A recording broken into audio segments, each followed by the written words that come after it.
और जो एक अफवाहें फैलाई जा रही हैं कि किसान की जमीन छीन ली जाएगी। जिस दिन इस देश में एक किसान की जमीन भी उद्योगपति को छीन लगा, संजीव बालियान पहला व्यक्ति होगा जो अपने पद से इस्तीफा देकर अपने गांव में वापस होगा। किसी की हिम्मत नहीं है कि इस देश में किसान की जमीन को छीन सके। यह भ्रम मत फैलाइए बिल्कुल भी। ये गुरुजी का तीसरा कार्यक्रम है इसी कॉलेज के मैदान में।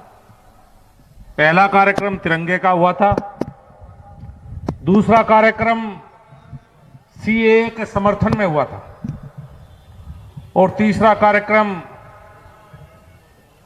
जिसका किसी का ध्यान इस देश में नहीं गया जिस बात पर कि बाबा साहब अंबेडकर जिन्होंने संविधान की रचना की, इतने बड़े बड़े लोग उनका नाम लेकर बहुत बड़े बड़े पदों पर गए, उनके बहुत से अनुयायी रहे, लेकिन शायद किसी ने कभी ये नहीं सोचा कि देश के संविधान लिखने वाले बाबा साहब, करोड़ों लोगों को उनका हक दिलाने वाले बाबा साहब की एक प्रतिमा जम्मू कश्मीर में भी होनी चाहिए। और होनी क्यों चाहिए? क्योंकि जम्मू कश्मीर में जो धारा 370 लगी हुई थी, उसका विरोध उस समय अगर किसी ने किया था तो बाबा साहब ने किया था। और बाबा साहब की बरसों पुरानी सोच अगर किसी ने इसको धरातल पर उतारा, इंप्लीमेंट किया, तो उसका नाम नरेंद्र मोदी है। उनके सपने को साकार करने का काम, धारा 370 को हटाने का काम नरेंद्र मोदी ने किया देश में। दूसरी सोच, गुरुजी की पिछली बार भी बात हुई कि जनसंख्या नियंत्रण के लिए कानून बनना चाहिए। निश्चित रूप से देश की सबसे बड़ी समस्या जनसंख्या ही है। बढ़ते बढ़ते 135 करोड़ या कहां तक पहुंच गई, कहीं ना कहीं नियंत्रित होनी जरूरी है। और गुरुजी के इस अभियान में एक कार्यकर्ता के रूप में निश्चित रूप से मैं भी जुड़ना चाहूंगा। मैं भी आपके साथ निश्चित रूप से दिल्ली चलूंगा। बाबा साहब के बारे में बहुत सी बातें आदरणीय गुरुजी ने बताई।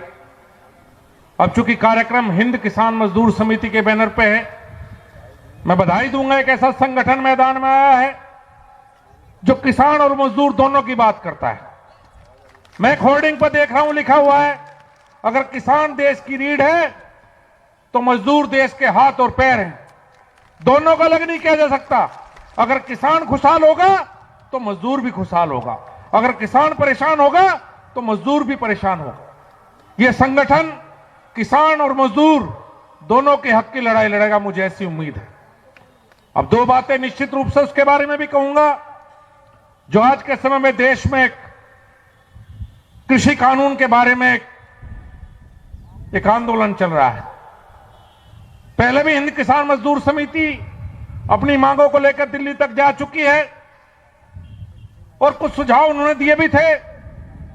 उन सुझावों में सरकार में विचार भी निश्चित रूप से चल रहा है। आंदोलन की समाप्ति के साथ साथ जरूर उन सुझावों में कुछ न कुछ पे इंप्लीमेंटेशन जरूर होगा। लेकिन आज भी देश की जनता को, शायद बहुत लोगों को ये नहीं पता कि कानून है क्या। आजादी के 73 साल बाद भी आज भी देश में किसान और मजदूर खुशहाल नहीं है, ये सच्चाई है। अगर यही कानून चलते रहते, अगर पुरानी स्थिति बहाल रखनी है, तो या तो ये कहो कि किसान देश में खुशहाल है। अगर ये कहते हो कि किसान देश में खुशहाल नहीं है, तो कहीं ना कहीं कानून में, व्यवस्था में परिवर्तन करना अति आवश्यक है। 3 कानून बने। बिल्कुल देसी भाषा में 2 बात कहना चाहूंगा, ज्यादा लंबी बात नहीं कहना चाहूंगा। पहला कानून कहता है, और यह कानून की शुरुआत आज नहीं हुई, मैं अपने मीडिया के भाइयों को भी बताना चाहता हूं, उन्हें नहीं पता। आदरणीय गुरुजी 1968 में जब चौधरी चरण सिंह इस उत्तर प्रदेश के मुख्यमंत्री बने, उस समय मात्र 20% गन्ना शुगर मिल को जाता था। 80% गन्ना कोल्हू में जाता था। कोल्हू कौन चलाते थे? किसान और मजदूर मिलकर चलाते थे। उस समय कानून था कि अगर आपको गुड़ बाहर भेजना है प्रदेश से तो परमिट लेना पड़ेगा। और उस जमाने में जो गुड़ था, गुड़ को बाहर भेजने के लिए, परमिट लेने के लिए लोग रिश्वत देते थे। 1968 में जब मुख्यमंत्री बने चरण सिंह, तो उन्होंने कहा कि ये किसान का, मजदूर का अधिकार है कि देश में अपना गुड़ कहीं भी ले जा सकता है। उस समय 1968 में कानून का परिवर्तन हुआ, इसकी शुरुआत हुई। और दुर्भाग्य से उस समय इसका विरोध हुआ और चौधरी चरण सिंह की सरकार गिरा दी गई।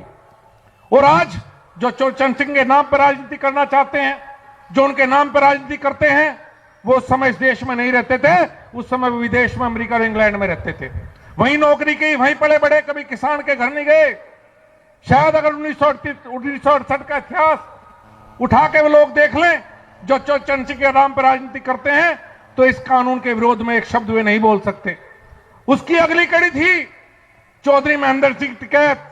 मेरे पास मेमोरेंडम है, चाहे तो कोई भी देख सकता है, जो हर आंदोलन था चौधरी महेंद्र सिंह टिकैत का, गुरुजी हर आंदोलन में लिखा हुआ था कि जिस तरह व्यापारी को अपना उत्पाद बेचने का अधिकार है, उसी तरह से किसान को भी अधिकार होना चाहिए कि कृषि उत्पाद देश के किसी भी कोने में बेच सके।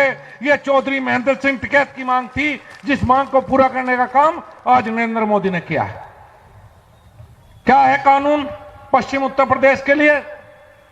हमारे पास मंडी के नाम पे गुड़ मंडी है, 4000 कोल्लू हैं इस मुजफ्फरनगर जनपद में, और यहां बैठे हुए सभी भाई जानते हैं कि कोल्लू कौन चलाता है। कोल्लू गरीब आदमी चलाता है, 5 या 6 लोग इकट्ठा हुए, पैसे इकट्ठे करे, कोल्लू चलाया। पहले कानून क्या था कि गांव में से चलो कोल्लू ट्रैक्टर ट्रॉली ले में गुड़ भर के ट्रक में मुजफ्फरनगर की मंडी में लाओ, 2.5% टैक्स दो। 2.5% टैक्स, अगर 1 लाख का गुड़ है तो 2,500 रुपए सरकार की ड्यूटी दो।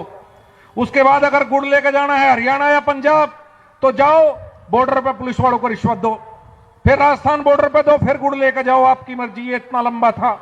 और इस कानून में बदलाव के बाद क्या है कि गांव से ट्रैक्टर ट्रॉली में गुड़ भरो, ना 2.5% टैक्स देना, ना बॉर्डर पर रिश्वत देनी, मेरी मर्जी, चाहे मैं बंबई में गुड़ बेच का हूं, जहां मेरा जी करेगा पूरे देश में वहां बेचूंगा। एक देश पूरा देश एक कर दिया। अगर इस कानून में कहीं कमी है तो मुझे बताओ, एक बार तो बताओ। काला कानून पहले से पहले कमी तो बताओ। दूसरा है कॉन्ट्रैक्ट फार्मिंग, पहले से करते आए हम, तो यहां सब किसान बैठे हैं, मजदूर बैठे हैं, शुगर मिल से कॉन्ट्रैक्ट होता है, 325 रुपए क्विंटल गन्ने का रेट तय है। हम पहले लिख के देने भाई, हमें 1000 क्विंटल गन्ना देना, बॉन्ड भरे जहां दोनों के सिग्नेचर हो आपस में बॉन्ड में। आज तक किसी शुगर मिल ने किसान की जमीन कब्जाई है क्या? और यह पहला कानून है देश का जो किसी पर लागू नहीं होता। मेरी इच्छा है मैं कॉन्ट्रैक्ट फार्मिंग करूं, मुझे ज्यादा पैसे मिलेंगे भाई करूंगा, मुझे ज्यादा पैसे लगेंगे बिल्कुल नहीं करूंगा। मेरी इच्छा होगी सरकारी मंडी में बेचूंगा, मेरी इच्छा होगी प्राइवेट मंडी में बेचूंगा। यह कानून सब पे लागू होता है और किसी पर लागू नहीं होता। ऐसा इस देश में कोई कानून नहीं बना जो व्यक्ति की इच्छा के ऊपर है कि मुझे अपने ऊपर लागू करवाना है या नहीं करवाना। यह पहला कानून है। देश में समस्याएं हैं, उन समस्याओं पर बात होनी चाहिए। किसान नेताओं को आगे आना चाहिए, जो वास्तविक समस्या उन पर बात करें, जो किसान के इश्यूज हैं उन पर बात करें। 10 संशोधन सुझाए गए, सारे सरकार मानने के लिए तैयार। सरकार ने कहा चलो 1.5 साल के लिए पीछे हटा दो, अच्छा लगेगा फिर लगा लियो, ना लगे तो फिर ना लगो। जो असली किसान की समस्या है, जो हिंद किसान मजदूर समिति ने दिल्ली जाकर उठाई थी, चाहे वो गन्ने की समस्या हो, चाहे बिजली की समस्या हो, जिस जनप्रतिनिधि होने के नाते, इस क्षेत्र का सांसद होने के नाते, मैं हमेशा कहता हूं कि आपकी बात अगर गन्ने के रेट बढ़ने की बात है, हां मैंने ऊपर कही, मैं आगे भी कहूंगा गन्ने का रेट बढ़ना चाहिए। मैंने पहले भी कहा, मैं आज भी कहता हूं कि बिजली के रेट कम होने चाहिए, ट्यूबवेल के रेट कम होने चाहिए। किसानों को समस्या है, इन मुद्दों पर आओ, सरकार से बात करो, किसान के लिए कुछ बेहतर करवाओ। जो गुरुजी ने कहा, गुरुजी 2012 से पहले, 13 से पहले यही वो जनपद है कि जब उन जातियों में बटे थे और इस उंगली की तरह अलग अलग थे, और हमारी उंगली तोड़ दी गई 2013 में इसी जनपद में। 2013 से जब हम इकट्ठे हुए, जो आपके एक सोच है, जाति विहीन समाज, पूरा एक है हम लोग, जब हम इकट्ठा हुए तो ठीक चला। यही है जहां सीएए में ऐसी हालात हुई शहर में। मैं ज्यादा नहीं कहता, लेकिन मैं एकमात्र सांसद था जो उस दिन भी सड़कों पर था, जब सीएए में मेरे शहर को जलाने की साजिश की जाती रही थी। जब यहां लोग सड़कों पर दंगाई घूम रहे थे तो मैं आपके बीच में था, मैं शिव चौक पर था, मैं कहीं बाहर नहीं गया। मैं हमेशा आपके बीच में हूं। जो आंदोलन करने वाले किसान हैं वो भी हमारे अपने हैं। इस सरकार को बनाने में किसान और मजदूर की मेहनत है। मोदी जी हमेशा किसान और मजदूर के हित की सोचते हैं। और जो एक अफवाहें फैलाई जा रही हैं कि किसान की जमीन छीन ली जाएगी। जिस दिन इस देश में एक किसान की जमीन भी उद्योगपति को छीन लेगा, संजीव बालियान पहला व्यक्ति होगा जो अपने पद से इस्तीफा देकर अपने गांव में वापस होगा। किसी की हिम्मत नहीं है कि इस देश में किसान की जमीन को छीन सके। यह भ्रम मत फैलाइए बिल्कुल भी। किसान के मुद्दों पर बात कीजिए, अपनी बात रखिए। यह सरकार चाहती है किसान के लिए कुछ बेहतर हो। इस उत्तर प्रदेश को हमें अच्छा प्रदेश बनाना है। इस मुजफ्फरनगर में बड़े दिनों बाद शांति आई है। मेरी सभी किसान भाइयों से अपील है, जो आंदोलन में है उनसे भी अपील है, उनका भी सरकार बनाने में योगदान है। भाइयों, बहुत लंबा हो गया, 100 दिन का आंदोलन हो चुका। सरकार सम्मान के साथ आपसे बात करना चाहती है। सरकार आपसे झुक कर बात करना चाहती है। आपकी बड़ी सरकार है, आइए मुद्दों पे बात कीजिए। अगर कहीं काला कोई कानून में काला कोई शब्द है तो हमें दिखाइए, उस काले शब्द को पाड़ के हम फेंक देंगे। जो एक किसान की इच्छा हो सर्वोपरि हम पूरी करेंगे। गुरुजी, आज इस मंच के माध्यम से सबसे निवेदन करता हूं और आपको बहुत बहुत धन्यवाद करता हूं। आपने भी मेरी सोच बदली है। एक जाति विहीन समाज की जो सोच आपने दी है, उस सोच को मैं मानने लगा हूं। और जब ही मजबूत होंगे जब जाति शब्द हटेगा। इसका इस्तेमाल सब लोग अपने अपने फायदे के लिए करते हैं। जाति विहीन समाज की जो आपकी कल्पना है, उसमें मैं भी एक कार्यकर्ता के रूप में काम करूंगा। हम सब कश्मीर चलेंगे। बाबा साहब की प्रतिमा का वहां पे पहली प्रतिमा का वो होगा और ये इतिहास के अक्षरों में लिखा जाएगा गुरुजी कि आपकी सोच थी, किसी और ने नहीं सोचा। बहुत बहुत धन्यवाद, बहुत बहुत अभिनंदन।